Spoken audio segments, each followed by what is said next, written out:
Hi Gareth, thank you for taking the time to talk to us today. We've had lots of questions from the community about the build. So how is the timeline of the build going? So the timeline of the build it's been in flux all the way through the build. It's like that for any construction project, depending on resources, depending on supply chain issues. Build of this magnitude with the amount of steel that we're bringing in has been quite complex from a shipping perspective. Yeah. On the whole, we're on target. All of our key milestones have been hit. So we're hoping that by the time we get to the start of the academic year, we should be open for business. There's a lot of building work going on in Hanoi and Vietnam generally. So that human resource has really played quite a big part on the timeline and how we've managed to keep everything on schedule. I researched a statistic that 75% of builds never hit the exact date that they're meant to hit.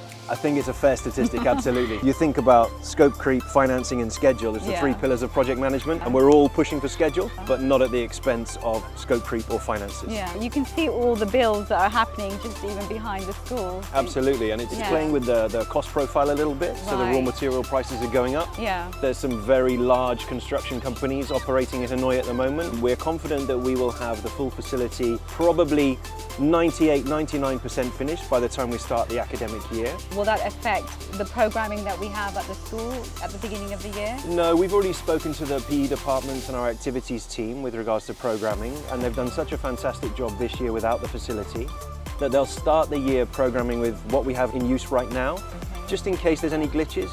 Rather be prepared for those glitches than set up a huge launch and then have to pull back at the last minute. Yeah. So if we can move forward and open everything, we will. But we're prepared if we can't. So term finishes June the 11th, June the 12th, the fences and stuff come down. We've got some quite big cranes that need to access the site.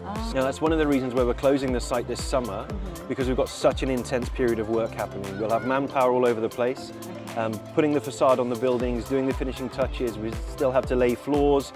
We've got concrete slabs to pour. We're taking the opportunity to put in the central spine. It's a huge trench that we're digging from the B7 building, running all the way down the middle of the campus, all the way past the sports hall. And the reason for it is so that we can future-proof the campus for the rest of our campus development projects.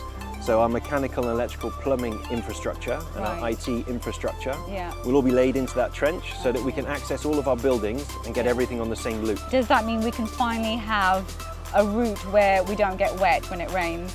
Fingers crossed, we should have a route all the way through where we don't get wet and level floors. So no more cobblestones. So we're trying to enhance the campus from that perspective. And what about other events that are just taking place at the beginning of the year, like the Community Connection Fair? I think from a precautionary perspective, we'll probably be pushing everything back by a week or two, just to make sure we can be confident that we don't have to row back just before the events start.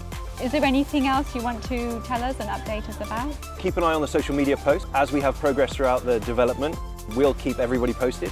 So if it's running closer to time, great. If it looks like it's slipping a bit more, we'll let everybody know. Thank you so much. Thank you for taking the time to speak to us today. No problem. Thanks, Michelle. Thanks everyone for watching. So next week is going to be the last official video of the academic year. But as Mr. Tebbett said, there will be social media posts happening throughout the summer, so we'll keep you updated. Okay, thanks. Bye. See you next week.